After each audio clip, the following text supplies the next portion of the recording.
then you got kicked off. I did. I got into a fight with my board. Yeah. The board actually kicked you off as CEO. Yeah, it was incredible. Was it because of this? No. We all did a great job with that. I mean, everyone was excited about it.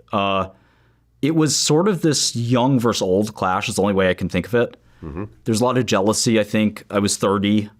Our New York office had all these like younger people in it. And we hired this guy who was like 60 something. And I think he was just kind of mad that we were making all this money. And, he was my second in command. And he basically convinced the board to fire me. I actually had an employment agreement. It was fascinating that I could not be fired.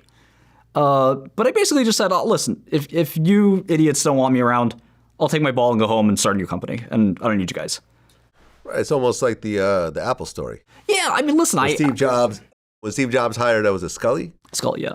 Who then was older, worked at Pepsi, and then they both wanted to fire each other. Shkreli went to the board, and Steve Jobs got fired from Apple. Yeah, look, those guys never ended up becoming anything, the guys who took over. And it's just, just a bunch of older, boring, one of the things I learned, I guess, more interesting story is that I learned over and over in my business career that never underestimate what somebody will do for like $1 to $3 million for a very small amount of money. But for that person is life-changing. Maybe it's 5, maybe it's 10, but they don't have the vision of becoming a billionaire. That's not interesting to them. They want to retire. They want to just be a normie that is in pharma. If you're a top pharma exec, you can make a couple million a year. And if I'm in your way, get me out of the way and you make your $2 million a year and you're chilling. $2 million a year would be a very disappointing outcome for me, but for them, hey, that's easy street. Okay, so you get fired as CEO, and then that next year... Illegally, mind you, but go ahead. Okay. How much money did you have at that point? 60 mil was roughly. $60 million. Yeah. To go from living in the hood in Brooklyn to now having $60 million. Yeah, and I mean, I built the company from $2 million to $500 million. Everything at the company I built, I was the largest stockholder. I was the CEO. Our stock price had been great, but just a bunch of old guys that were mad at me. And okay. Did you sell off all your stock? I did. Okay. So you paid capital gains on it.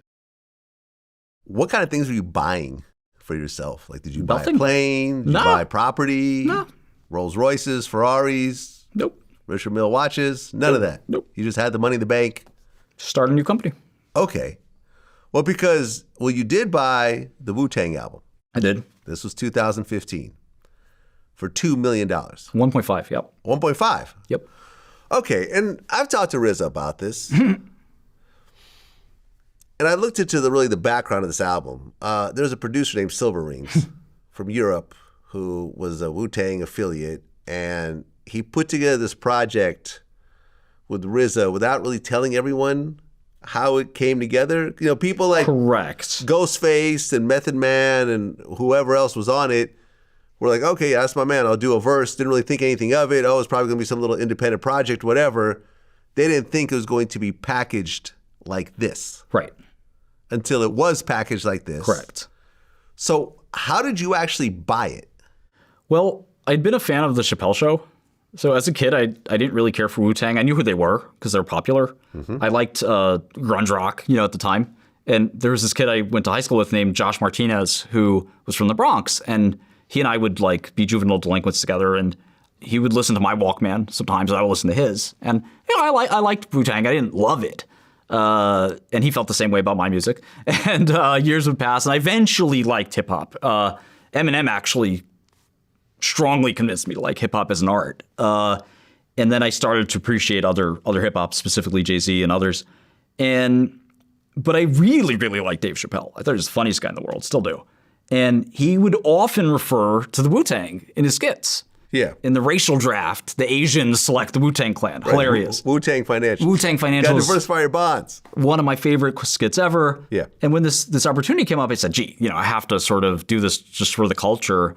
And unlike splurging on a boat or some shit like that, I figured this might hold its value. And unlike splurging on... Wait, hold up. I mean, you thought at that moment paying $1.5 million for an unreleased Wu-Tang album, and Wu-Tang is very late in their career. Yes. This is not Correct. Kendrick Lamar. Like getting a Kendrick Lamar unreleased album right now might be like 15 million, my God. 20 million, yeah. Yeah. But Wu-Tang, you're talking about 20 years past their prime. And this is no shot at Wu-Tang. I'm just saying the timeline of music. Sounds like you got shots at no. This is 20 years past, their height. Made by a so-so producer. Oh! Silver Rings. I mean, Silver Rings is not exactly Dr. Dre or RZA. Let's just call it what it is. I'm with you. Let's just call it what it is. With a bunch of guys who kind of submitted verses, it's not even really like a real. A lot of it's not Wu-Tang either. It's like all the exactly the other guys, all the affiliated guys and so forth. And you thought 1.5 million was a good investment for this. Well, the way I looked at it is, having made a lot of money and my new startup is going to be worth $1 billion, so I'm going to make even more. That's the typical story. If you're a talented CEO, money is like that. It was so hard to raise the first $2 million for Trophin. I raised $90 million for the new company like this. You got $90 million. Day one. Why did you need $90 million when you have $60 million already? Well, part of it was mine. So you invested yourself. How much of your own money did you put in? Lost to history. Okay. But the point is that people will chase that success. When Palmer Luckey, a dear friend, sold Oculus, the Meta company, to Meta for $3 billion. His next company, you could raise $10 billion if you want, and his new company, as you can imagine, is very successful. So people follow successful entrepreneurs, and I had no shortage of capital. At the time, I said, well, I know all these other rich guys, and they buy a Picasso or they buy a Monet or Manet, and they don't know anything about modern art. All they know about is this thing's coveted. This thing is something I can show off. But Vlad, as you know, because of your what you do, you know that the average human being on planet Earth cares more about music than they do about visual art. In fact, they care more about music than any kind of art, and sometimes they care more about music than anything, which is why people love to watch your interviews like me. And when you interview a musical artist, it's like you feel like they're your friend. You're listening to them nonstop. The guys in prison, you could watch them they're in love with this music, and as am I. And, if you can look at those musicians and say, well, why is it that a Van Gogh is $100 million, but a Wu-Tang album is 1.5 or less, as you insinuate?